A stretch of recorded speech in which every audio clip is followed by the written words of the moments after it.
বাংলা বলছি চ্যানেলটি সাবস্ক্রাইব করুন এবং সমস্ত অনুষ্ঠানের আপডেট পেতে বেল আইকনটি অন করুন।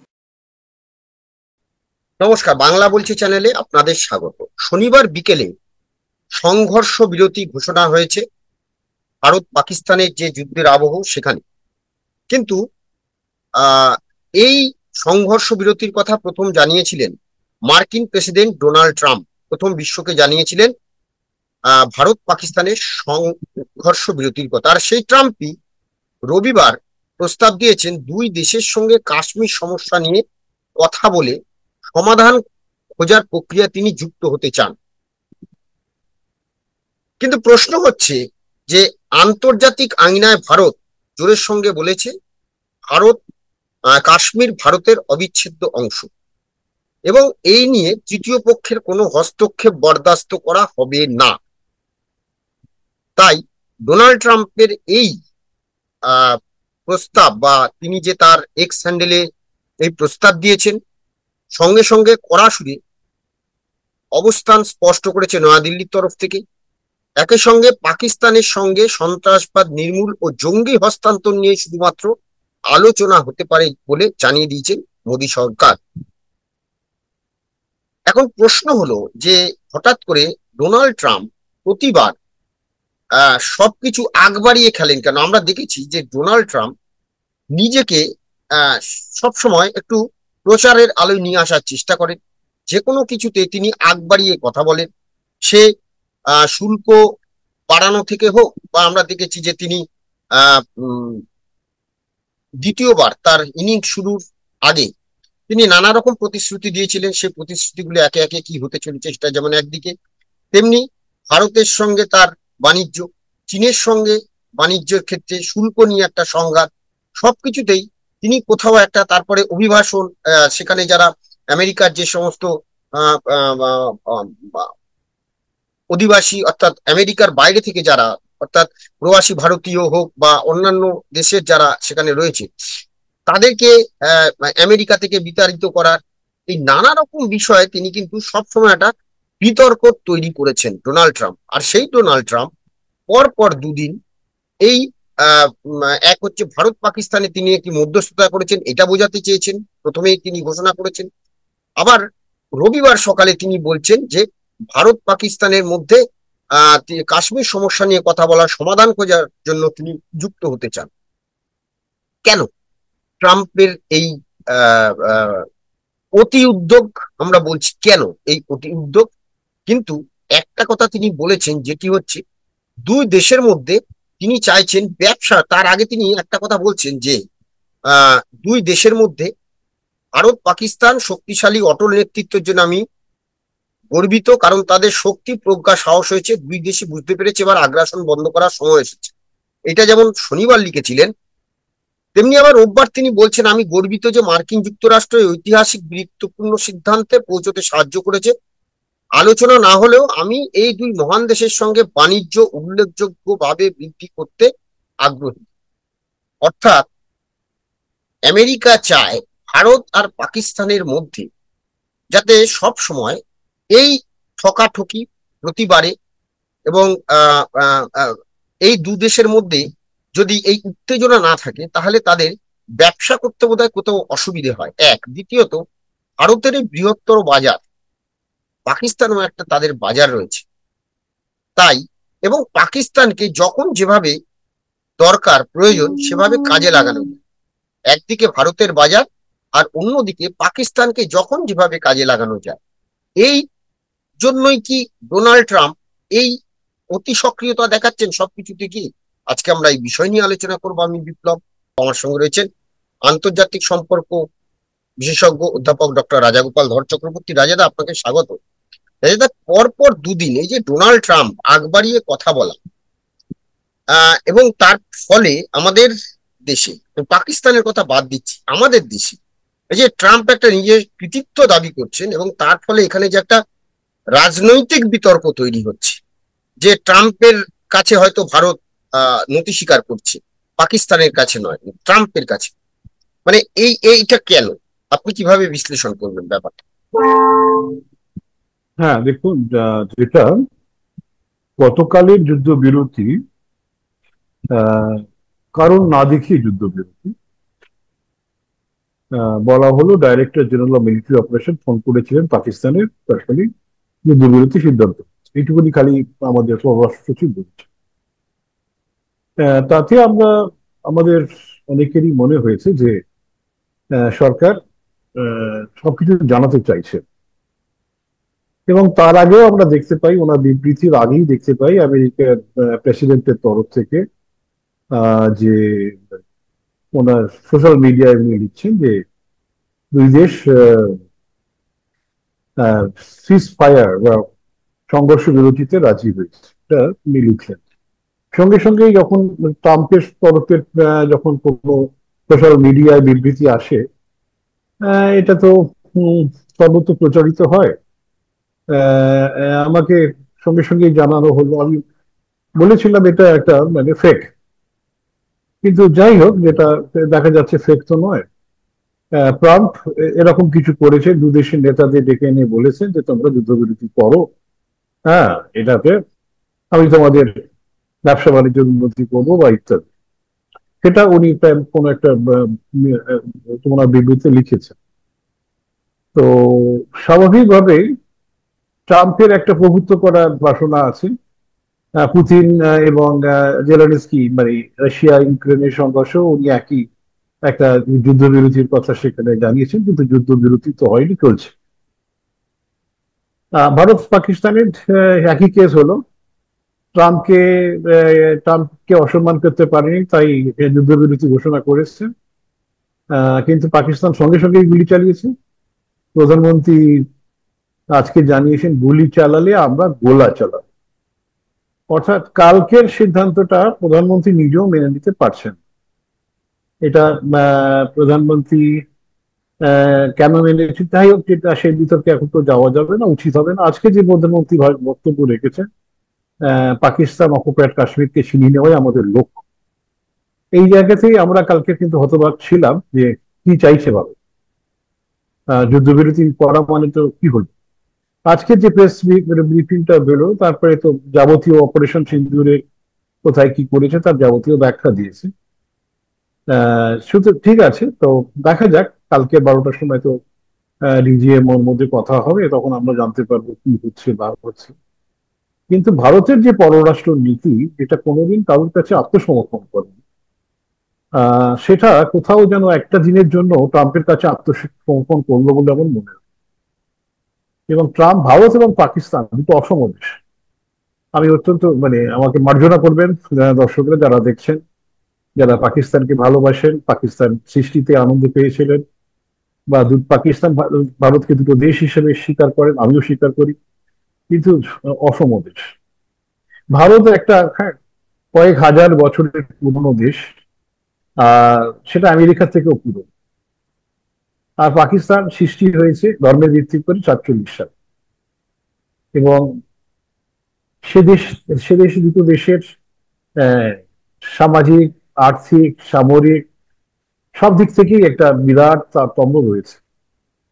সুতরাং ট্রাম্প যদি দুটোকে এক ব্র্যাকেটে রাখতে চান, দুটো গ্রেট নেশন বলে দুজনকেই মানে ইয়ে করতে চান, মানে আমি ঠিক, মানে উনি পাকিস্তানকে বড় করার চেষ্টা করছেন, ভারতকে ছোট করার চেষ্টা করছেন, এটা কিন্তু গ্রহণযোগ্য লাগছে না। ট্রাম্প যতই বড় শক্তিশালী হোক, ডেনমার্কের সাহস আছে, বলতে দিয়েছে ডেনমার্ক গ্রিনল্যান্ড আহ, কেনার জিনিস নয়।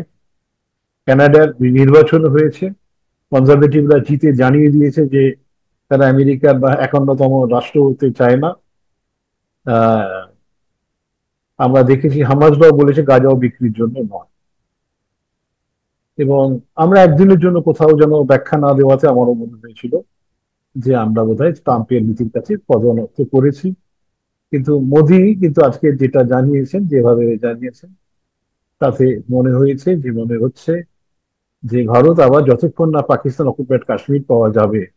উনি বালুচিস্তানের কথা কিছু বলেননি, সেটা আন্তর্জাতিক রীতিনীতি মেনেই ওনাকে মানে অনেকটাই কন্ট্রোল থাকতে হয়েছে, নিজেকে নিয়ন্ত্রণ রাখতে হয়েছে। কিন্তু উনি পাকিস্তান অকুপায়েড কাশ্মীরের ব্যাপারে কিন্তু নিজেকে নিয়ন্ত্রণ রাখেননি। সেটাই যে আমাদের এক কর্তব্য, সেটা উনি জানিয়েছেন। সুতরাং ভারতের ভারত যে তার পররাষ্ট্র নীতিতে তৃতীয় পক্ষের দাপট সহ্য করে না, এটা পরিষ্কার। আমাদের সোভিয়েত ইউনিয়ন আমাদের সঙ্গে একটা হ্যাঁ, তার সঙ্গে একটা আবেগের সম্পর্ক ছিল। সোভিয়েত ইউনিয়ন ভারতের বিপদে ব্যাপকভাবে এসেছে, আমাদের নানান ধরনের আর্থিক সামাজিক সমস্যায় সোভিয়েত ইউনিয়ন এসে হাজির ছিল। একটা সময় ভারতবর্ষের পুরো ডিফেন্সটাই ছিল সোভিয়েত ইউনিয়ন নির্ভরশীল। আমরা অনেকগুলো লড়াই করেছি সোভিয়েত সিস্টেমের উপর ভিত্তি করে। তো যাই হোক, এখন রাশিয়ার সঙ্গে আমাদের সম্পর্ক আছে। যখন আমেরিকা বলেছিল রাশিয়া থেকে তেল কেনা যাবে না, ওই ইউক্রেনের বিরুদ্ধে লড়াই করছে, আমরা বলেছিলাম না, আমরা কিনব না। অবশ্য কারণটা ছিল রাশিয়ার তেল আমাদের অনেক সস্তায় দিচ্ছিল আন্তর্জাতিক বাজারের তুলনায়। তো আমরা মাথা নিচু কোনোদিন করিনি, কিন্তু কালকের আমাদের কোথাও মনে হয়েছিল মাথা বোধহয় নিচু হলো। কিন্তু আজকে প্রধানমন্ত্রী বলে দিলেন যে না, মাথা নত হয়। তো ট্রাম্পের এই যে সারা পৃথিবীটাকে নিজের জমিদারিদের পর দেখানোর চেষ্টা, এর ফলে কিন্তু ট্রাম্প সম্বন্ধে মানুষের ধারণা, আমেরিকার প্রেসিডেন্ট সম্বন্ধে একটা সারা বিশ্ব জুড়েই একটা উচ্ছ্বাসা আছে। তাকে এক সর্বোচ্চ ক্ষমতার অধিকারী বলেই মনে করা হয়। কিন্তু ট্রাম্প একটা বিদ্রুপের জায়গায় পরিণত হচ্ছেন। উনি যে ভারতকে নিয়েও ছেলে খেলা করতে শুরু করেছেন, এটা আমরা আশা করিনি। ওনার নির্বাচন প্রচারে দিওয়ালি নিয়ে যে ওনার যে শুভেচ্ছা শুনেছিলাম, আমাদের সত্যি ভালো লেগেছিল। আমাদের আশা হয়েছিল বাংলাদেশে নিপীড়িত মানুষ, সংখ্যালঘু মানুষ, তারা ট্রাম্প আসাতে মুক্তি পাবে, কিছু হয়, উনি কিছু করেন। তো সেই লোকটা যে ভূমিকা আমরা দেখলাম এই পাকিস্তান ওয়ারের সময়, আমাদের সত্যি খুব অত্যন্ত লজ্জা, মাথা হেট হয়ে গেছে। সারা পাকিস্তান জুড়ে আমি দেখেছিলাম উল্লাস হচ্ছে, প্রচুর ছবি সেখানে পাকিস্তানের নানান জায়গা থেকে এসেছে। কিন্তু সিজ ফায়ার হওয়ার জন্য ভারতের কোথাও উল্লাস নেই, বরং একটু যন্ত্রণা বেদনা রয়েছে। সুতরাং ট্রাম্প আহ, কেন এটা করেছেন, কি কারণে করেছেন, যতক্ষণ না পরিষ্কার হচ্ছে, তো সাধারণ শিক্ষিত ভারতবাসীর কাছে উনি কিন্তু খুব ছোট হয়ে রয়েছেন। একই সঙ্গে মোদী আজকে যেভাবে দাঁড়িয়েছেন, তাতে আমাদের ধারণা হচ্ছে যে ওনাকেও বুঝি অন্ধকারে রাখা হয়েছিল আহ কোনো কোনো গতকালের যুদ্ধবিরতির ব্যাপারে। যদি নাও থাকেন, তো উনিও হয়তো আহ, কোনোভাবে ট্রাম্পের দ্বারা প্রভাবিত হয়েছিলেন। এটা হতেই পারে, আন্তর্জাতিক ক্ষেত্রে হতেই যায়। বড় বড় নেতারা অনেক সময় দাবিয়ে রাখেন, বুঝেছেন। বড়রা সবাই অনেক সময় ছোট দাবি দাবিয়ে চলে। হ্যাঁ, বলুন। হ্যাঁ, এই জায়গাটা থেকে প্রশ্ন যে রাজাদা কোথাও কি এই যে আপনি যেটা বলছিলেন যে সব বিষয়ে উনি একটু আগ বাড়িয়ে খেলতে পছন্দ করেন, আহ এটা কি ওনার প্রচার? এক, দ্বিতীয়ত হচ্ছে যে উনি প্রচার করলেন এবং কৃতিত্ব নিতে চাইছেন।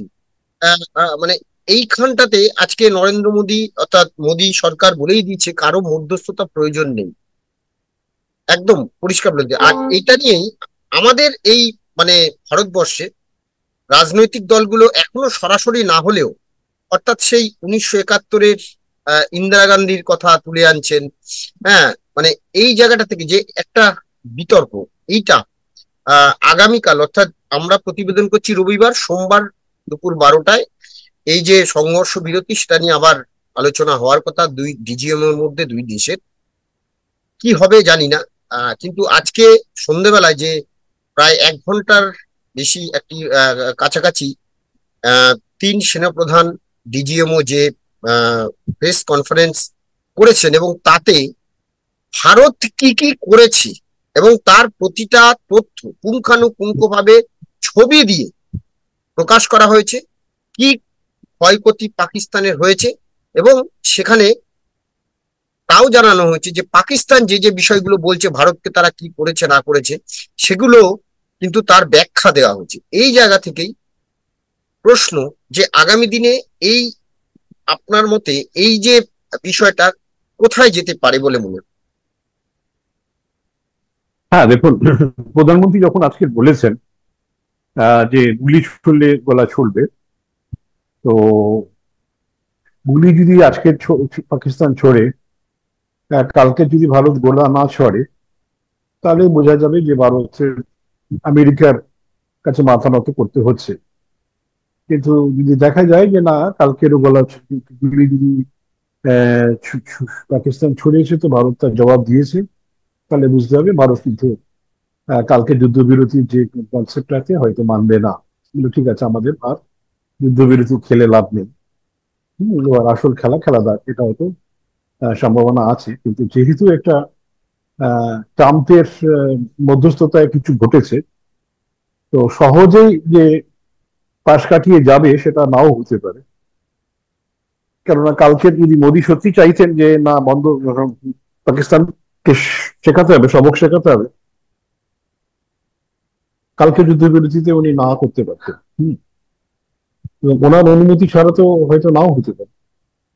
ওনার অনুমতি ছাড়া তো যুদ্ধবিরতি ঘটেছে, এটা অবিশ্বাস্য। তাই সুতরাং কিছু কিছু কিছু কনফিউশন এত ব্যাপকভাবে রয়েছে, বোঝানো যাচ্ছে না।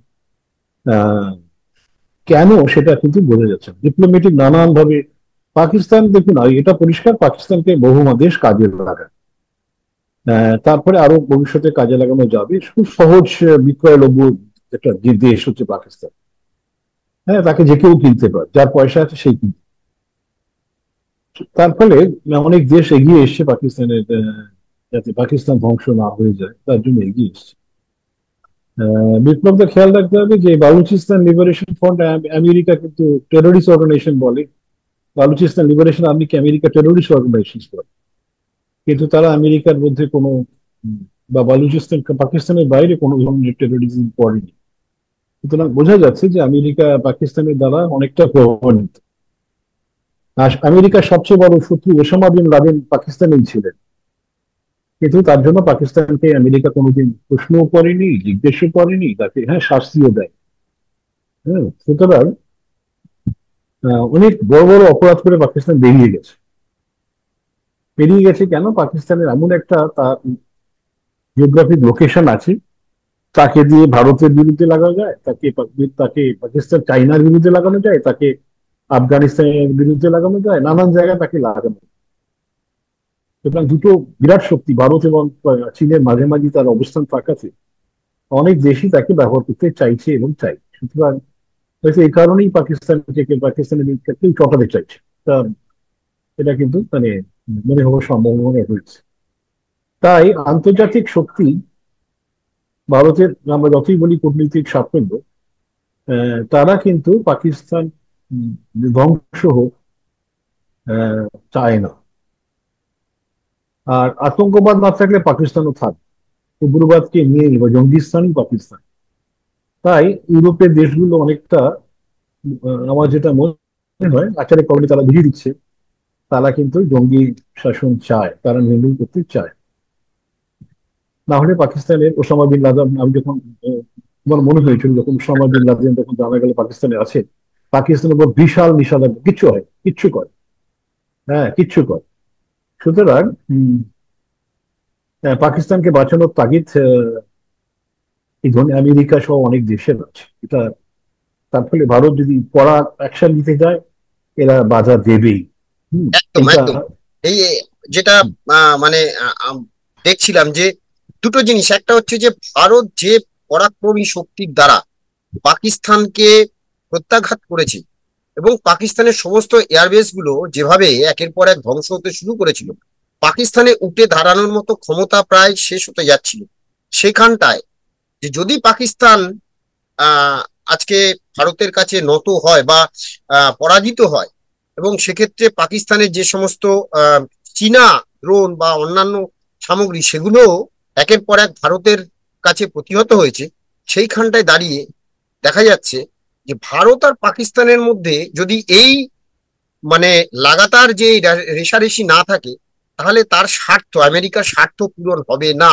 এবং সেই জন্য এই কথাটা আজ সকালবেলায় তিনি যে পোস্টটা করেছেন যে ভারত এবং পাকিস্তান দুজনের সঙ্গে আমরা বাণিজ্য আরো ভালো করব, এখানেই লুকিয়ে রয়েছে এই যে আগ বাড়িয়ে আহ, আহ, কি বলে ডোনাল্ড ট্রাম্পের যে এক্স হ্যান্ডেলে তিনি তার এই সমস্ত গুলো প্রকাশ করছেন, এর মধ্যে লুকিয়ে রয়েছে তারাই চায় ভারত এবং পাকিস্তানের মধ্যে এই রেষারেষি থাকুক।